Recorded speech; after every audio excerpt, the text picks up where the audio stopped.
కథనాన్ని అందజేసిన శ్రీ శ్రీ శ్రీ డాక్టర్ ప్రతాప దక్షిణమూర్తి దీక్షితుల వారికి, ఆంధ్రప్రదేశ్ ప్రభుత్వ ప్రత్యేక ప్రధాన కార్యదర్శి ఎల్వి సుబ్రహ్మణ్యం గారికి, ఈ కార్యక్రమంలో పాల్గొంటున్నటువంటి దైవజ్ఞ శర్మ గారు, లక్ష్మణ్ గారు, దేవేందర్ రెడ్డి గారు, డాక్టర్ శరత్ గారు, ఇంకా వేదిక మీద ఉన్న ఇతర పెద్దలకు,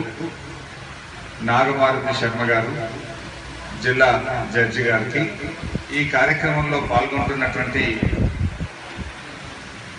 భక్తజనులకు, అందరికీ మీడియా మిత్రులకు పేరు పేరున నమస్కారం. ముఖ్యంగా కొంత సభా సాంప్రదాయాల విరుద్ధంగా నేను మాట్లాడుతున్నందుకు పెద్దలు పెద్ద మనసుతో నన్ను క్షమించాలని, ఎందుకంటే నాకేమో ఒక సమావేశం ఏదో ఉండడం వల్ల నేను ముందుగా అవకాశం తీసుకున్నందుకు మీరందరూ పెద్ద మనసుతో అర్థం చేసుకుని క్షమిస్తారని భావిస్తూ, నిజానికి దీక్షితులు గారిని చూస్తూ ఉంటే ఒకటి మాత్రం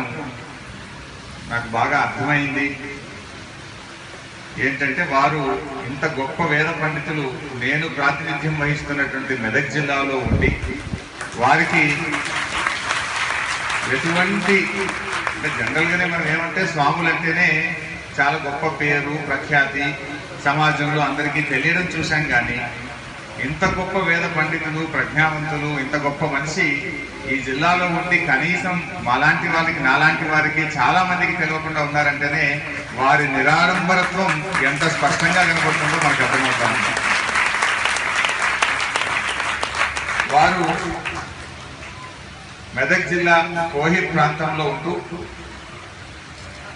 వారు తన వ్యవసాయ క్షేత్రంలో వస్తున్నటువంటి ఆదాయమే ఆధారంగా భక్తుల నుంచి ఎటువంటిది కూడా స్వీకరించకుండా వారు అక్కడ ఒక వేద పాఠశాలను, గోశాలను, అదేవిధంగా ఆయుర్వేద ఆసుపత్రిని మూడింటిని నిర్వహిస్తూ వారు ఎంత గొప్పగా సేవ చేస్తున్నారో నాకంటే మీ అందరికీ తప్పకుండా నేను కూడా అతి త్వరలోనే వెళ్తాను. వారి దగ్గరికి వెళ్ళి వారి ఆశ్రమానికి కూడా వెళ్ళి మేము కూడా మా వంతు సంపూర్ణమైన సహకారాన్ని వారికి, ఇంకా వారి యొక్క సేవలు మొత్తం సమాజానికి అందే విధంగా, వారి గొప్పతనం యావత్ సమాజానికి జాతికి అందరికీ అందే విధంగా తప్పకుండా నా వంతు నా యొక్క కృషిని కొనసాగిస్తానని చెప్పి కూడా తెలియజేస్తాను. వారొక మాట అన్నారు, అహర్నిశలు ఈ యొక్క సమాజ సేవ కోసం సమాజ అభివృద్ధి కోసం కృషి చేయాలని వారు ఆదేశించారు. వారి ఆదేశాన్ని తప్పకుండా శిరసా వహించి ఈ ప్రాంత అభివృద్ధి కోసం, ప్రజల కోసం, పేద వర్గాల కోసం శాయశక్తులా కృషి చేస్తానని వేదిక మీద